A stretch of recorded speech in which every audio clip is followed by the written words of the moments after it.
Official, and you're watching Dressed Up. On today's episode, we're going to be talking about bridal party looks. The bridal party is an extension of your wedding. After all, they do set the theme and the tone for the wedding. They're in most of your photos and they're seen going down the aisle. So I'm going to show you today all the tips and tricks and different trends that you need to know to get ready for your wedding. Let's get started. So let's talk about trends. So right now we're actually seeing a lot of different things coming in. I think a lot of it is precedent to the last year that we've had. There's been a lot of uncertainty and stuff. So really one of the biggest trends we're seeing, and we've kind of seen for the past couple seasons, is really luxe fabrics like velvet and satin. And the reason being that these are so popular right now is kind of now we're getting back into that celebratory phase. Everyone wants to, finally have a good time now that we're all vaccinated. So these luxe fabrics are really popular right now. And it's great because, they kind of played really well with the 90s trends that we've been seeing a lot with like the slip dresses. The satin looks beautiful with that. And then velvet, actually we're seeing that during all different seasons, not just fall, not just winter. We're seeing it in spring, summer. Obviously in Texas, it can be a little hot to do a velvet dress, but if you pick the right cut and length, then you can make that trend happen. It's beautiful because all the colors that we're seeing right now are very much earth tones, so to speak. We're seeing a lot of green. I would say green's been really popular ever since we had greenery as the color of the year back in 2017. And all of our weddings we've been seeing a lot of lately. I've been having lots of greenery. So doing any shade of green is always gonna look beautiful with your bridal party. They're gonna look kind of just, they're gonna blend in with that beautiful scenery. And they're great, whether you're doing it for spring or fall, you can do different shades. We've seen a lot of olive green has been really popular, sage green, but the possibilities are endless, and it's great because it really looks good on every skin tone and coloring. Another thing we're actually seeing is neutral tones, like nudes and creams. We're seeing a lot of that, and even browns. Of course, you have to make sure you take into account your bridesmaids' coloring, personal coloring, and their skin tones, because that can be a lot to mix and match with. So just make sure if you are going that neutral route that you're picking shades that are flattering. Another thing that we're actually seeing a lot of is actually blues. That has been kind of, I think, precedent also to recent times. Blue is kind of seen as like a tranquil, peaceful color. And with everything going on, we've had a lot of uncertainty. Blue has been like a nice change. It's just kind of brings that sense of tranquility that we're kind of needing in the world right now. There's so many different shades of blue that you can also do. Again, it is a cooler color, so you want to make sure that if you are doing that, that you're going with whatever is most flattering to your bridesmaids and your bridal party. I've seen a lot of grayish blues. That can be a fun route to go if you want to do kind of almost like a slate blue. Or you can even do a softer blue or deeper blue, like a navy or a midnight. That's always fun for more of a black tie look. But it's nice. It's a change from we've seen a lot of pinks and blush and dusty rose, which is always fun to have those pinks. But it's nice to have we've got some new colors that are just kind of fun and updated. So those are, I would say, the biggest trends that we've seen color-wise. In terms of style, we've been seeing a lot of 90s trends for the last few seasons. One newer one that's been coming in is the cowl neckline. These, they're very flattering, because they have that kind of just a draped neckline. They can go with a multitude of different accessories, but you do want to pay attention to the build of your bridal party, because if they tend to be a little bit bustier, you may have to worry a little bit more about wardrobe malfunctions. So just make sure that tailoring is done properly. That is going to be essential to that style. But it's a beautiful, fun trend that's soft and romantic, but also modern. So another thing that we've been seeing a lot of are printed dresses. You know, we've seen a lot of like soft, romantic, watercolor dresses that are kind of more that abstract. And we've also seen some really super mod style, very bright colored printed dresses. It's fun because it's a way to kind of like bring in some personality into your wedding, and you can even kind of play with your stationery. If you have a certain pattern on your stationery, you can even bring that in to your bridal party look. But make sure if you go that route that you're not going with a pattern that is too busy, because you don't want it to distract from, you know, the other people in the pictures, most importantly you, and also that everything looks cohesive. So now we're gonna go over some different options that you can go for your bridal party. Another thing we've been seeing in recent seasons are jumpsuits. Now this one is fun because it's kind of like a wide leg jumpsuit. It has this beautiful V neckline, and the nice thing about it is the lines on this particular jumpsuit kind of play with the angular effect, so it kind of creates a long and lean look. So this is going to be flattering because it has kind of an open back on both sides. It's going to lay beautifully, so no matter what body type your bridal party has, it's going to be flattering because it's going to have that gathering draping right there. So that's always fun because it's a little bit more comfortable for your bridal party than doing, you know, the traditional dress. But because it's in this silk, it's still very elegant. So that's a great option. Another thing we've been seeing is, as I was talking about earlier, the slip dress. This one is nice because it's, again, because of recent times, we've been seeing some shorter hemlines because, you know, there's been more micro weddings, smaller weddings are becoming more popular. And with the shorter dresses, you know, people are free to move around. This is great for like a daytime wedding and nighttime wedding. You don't have to do, you know, the long dress if you don't want to. But the straps, this is nice because, you know, a lot of times it's hard to do a strapless dress. So these are nice, even though they're just, you know, the little spaghetti straps, it's going to be very flattering.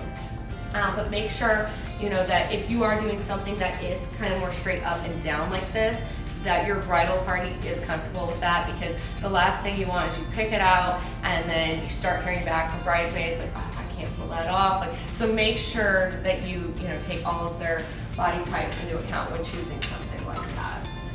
Now we've seen a lot of mixed textures lately. This one is a beautiful kind of a tulle and beaded bodice.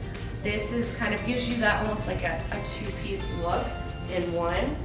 This is beautiful because it kind of plays with the light. It's, it's flattering on most body types because it's kind of that fit and flare. This is also great that if you have any, say you have any members of the bridal party that are expecting, this is also, you can, lift the waistline and that can be made into more of like an empire waist, which will be flattering for that. But you don't have to worry about anything like laying flat on the stomach. This is just going to drape, so this is a very, very flattering option. And then again, it has the straps, which is always going to be one of the most flattering options to go with. We've been seeing a lot of shimmer also lately. Now this one, of course, is like kind of more of that dusty rose color. That is, it's definitely popular for spring weddings. We've been seeing, a lot of open backs. That's always popular.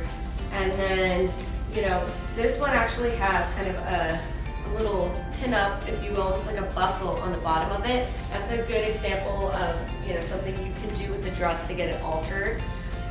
But it's, it's little additions like that are fun. But you can see that this is a very simple dress, but it's got this beautiful line across that kind of creates that, that fit, if you will, like right highlight on the waist. So that is super flattering.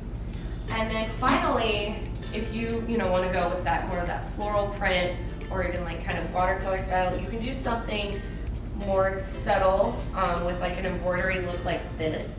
Now this is great because it has the floral print and then it has tulle on top, so it's a little bit more subtle.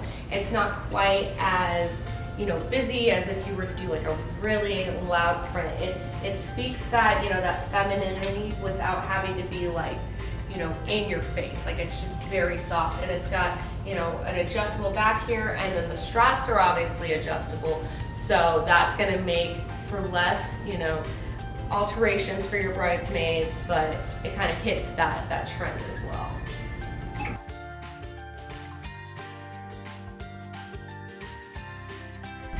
So another trend that we have actually been seeing be super popular is the tuxedo look. Now, there's some dresses that literally have kind of a tuxedo look built into them. Another route you can go is you can have your bridal party wear tuxedos with really, with a tailored ankle pant, and then with a fun pop of color if you want to do like a bow tie. This is a way of kind of adding in your bridal colors, without like too much color, or you can do like a super fun, colorful suit depending on what you want to go for. But this is fun if you want to do just like a little bit of color. You can also play in more patterns if you want to do more of like say like a plaid. But also this is great for like if you want to do like even with the groomsmen and you want to do like a little bit of a mix of a pop color. Bow tie is great, but you can also have like everyone from groomsmen to bridesmaids all wearing the same thing, and that is super fun as well.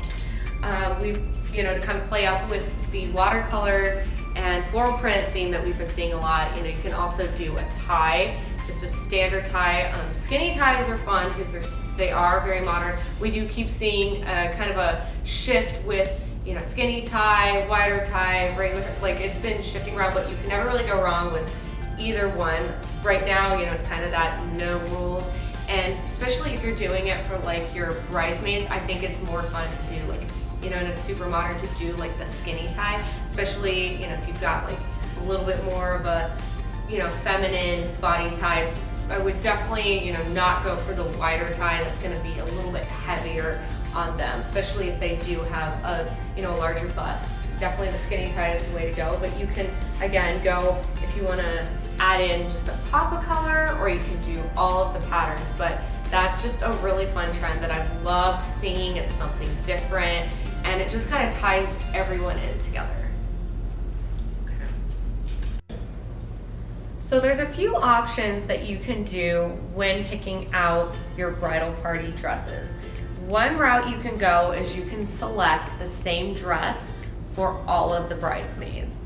Now, if you go that route, make sure that you pick one that is ultimately, flattering on everyone, because you don't want to pick something out and then later hear back from one of the bridesmaids or two of the bridesmaids like that they can't pull it off, because you want this to be a stress-free time. You have enough to worry about. So picking out something that's easy and flattering is gonna make it so much better for everyone. So I would say, first off, pick one designer. Definitely don't, let everyone go and pick their own. So if you go with that, everyone's gonna know what the set parameters are, they know what they have to go with, and then you're not gonna have to be hearing a lot of pushback and have to incorporate a lot of different things. So if you have that one dress, that one designer, make sure that you're trying to get all of the bridesmaids to order their dresses around the same time. And that's because the dye lots can actually, if you have dresses coming from different dye lots, the colors can be a little bit different. It may be very subtle, it may be very drastic, especially right now because we're seeing a lot of production delays. You may have something like that come up. So make sure you try to have your bridesmaids, if possible, order at the same time. But again, back to the choosing of the one dress and the most flattering look that you can go for is an A-line dress. That is because it kind of creates that fit and flare look. It kind of flows out, it drapes beautifully, and it looks beautiful on every single body type. Like, you cannot go wrong with an A-line. Another really great option with any dress that you go with is if you do either an illusion neckline or a sweetheart neckline.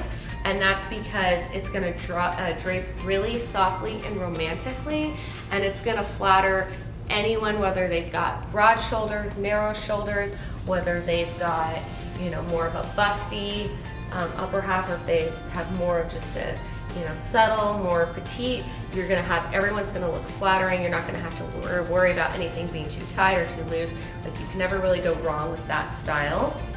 And then also make sure that whatever dress you go with, that everyone is getting their alterations in time and ordering in time, because especially there's going to be most likely some alterations that need to be done, and so you don't want to have to worry about the dress not coming in time for one of your bridesmaids. So make sure that everyone is taking it into account, all of the ordering times, because again, we are seeing delays. So making sure if you go the route, same dress, because it's not like they can just go out to a store and try to find that exact dress. So preparation and planning ahead is very important with that. So another route that you can go is you can choose one color and then let the bridesmaids choose different styles in that color. The easiest way to do that is if you select one designer. I would try to, as much as possible, minimize going with a bunch of different designers, because otherwise you're gonna be trying to match colors and it's just gonna be a headache for you and everyone, and making sure everything's cohesive. So if you just select one designer, most designers are gonna have several different styles in that one color. And going this option is nice because it kind of allows everyone to pick out a style that they feel most comfortable in. I would say try to limit to 2 to 3 different styles at the very most, depending on how big your bridal party is, because if you have too many different styles going on, it can get a little messy. So try to keep it down to 2 or 3, but ideally, as long as you're staying in that same color, you're gonna have that cohesion and everyone's gonna look streamlined and put together. So the final route that you can go is you can go completely opposite and do different dresses with different colors. Now, this is definitely a bit of an art form. You want to make sure that when you're doing this, you're doing it properly. The idea of it is kind of creating a fun, almost mismatched look, but you still want to have some uniformity with it. So you want to make sure that everyone is kind of picking things that kind of play together well, but you're still kind of getting that not so matchy, everyone doing the same thing kind of bridesmaids look. So it's a fun, modern approach, and it's very on trend. So now we're going to be talking about some do's and don'ts when doing the whole mix and match look with your bridal party looks. One thing to definitely do is make sure that you try to pre-select your dresses. That will make it so much easier than kind of going with the whole free-for-all and just letting your bridesmaids choose whatever. That, if you go that route, you're gonna kind of maybe lose some of the cohesion. So I would definitely advise, kind of pre-selecting that. And I would give you and your bridesmaids about 4 to 6 months to have those dresses ordered, and make sure you have time for those alterations, because again, we are seeing a lot of production delays right now. So I would say, definitely I would err on the side of doing more like 6 months at least, so that you have adequate time to make sure, you have all of those dresses. One thing that I would say that you don't do is don't incorporate too many different colors. If you're doing too many different colors, you can kind of lose that cohesion, and it's gonna look like, again, a free-for-all, and it's gonna take away from you. So you wanna make sure that when you're selecting those, you wanna have you be ideally the center of attention, and because they're gonna be in so many of your pictures, so you don't want to have a bunch of different colors going on in the background. You want it to look all streamlined and cohesive. And so I would say with that, another thing is to make sure you do stay within the same color family. I have seen a lot where people are doing a bunch of different colors. Now it's fun to have, really colorful, bridal party, but again, you want to have that cohesion. You want it to look intentional. And if you are doing too many different colors, I would say, going within the same color family and doing I would limit 2 to 3 shades in that color family, depending on the size of your bridal party. That way you're not adding in too much, because if there's too large of a range, again, it's gonna feel like too much. One thing that I would not do is add in too many different features with the mix and match. So if you have like one, doing like an off the shoulder, one doing, intricate beading with like a wrap dress, and you've got like several different styles going in, it's gonna have too much for the eye to play with and kind of go around.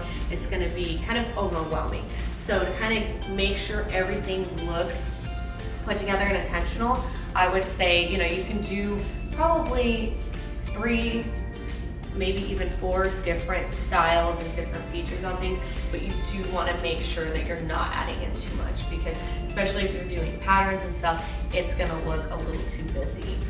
One thing I would say is to also make sure you order swatches ahead of time.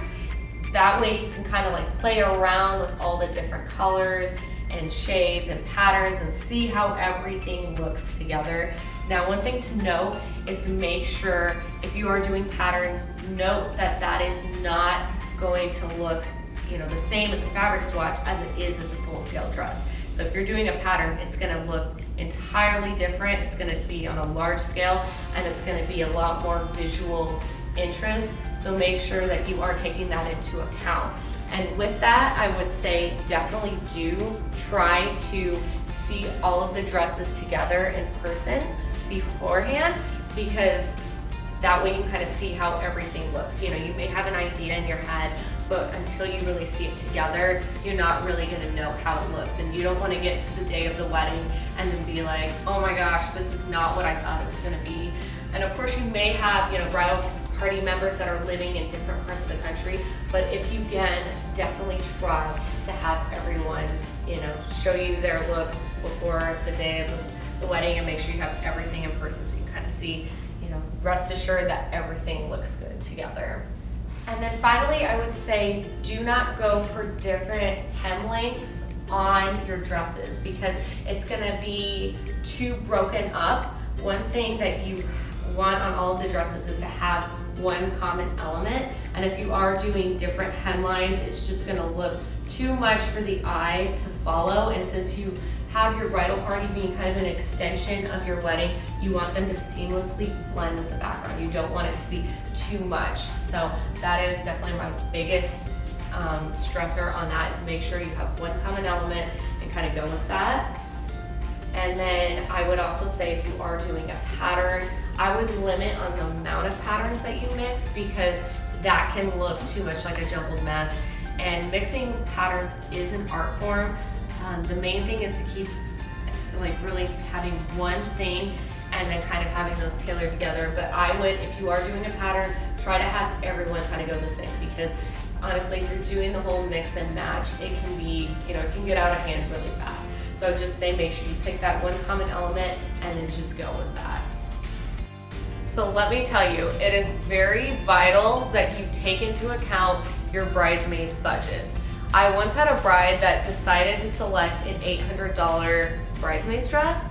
Luckily, all of her bridesmaids were celebrities, so they were okay with going with that, but she was like, this is it, this is what we're doing, and yeah, literally $800. But make sure, because you don't want to pick something out and then all of your bridesmaids, either they secretly have resentment or they literally are just like, okay, really? And they try to, go with a different dress. So I think that is, case in point, make sure you take into account their budget and be conscious of that when you're selecting your bridesmaids' dresses.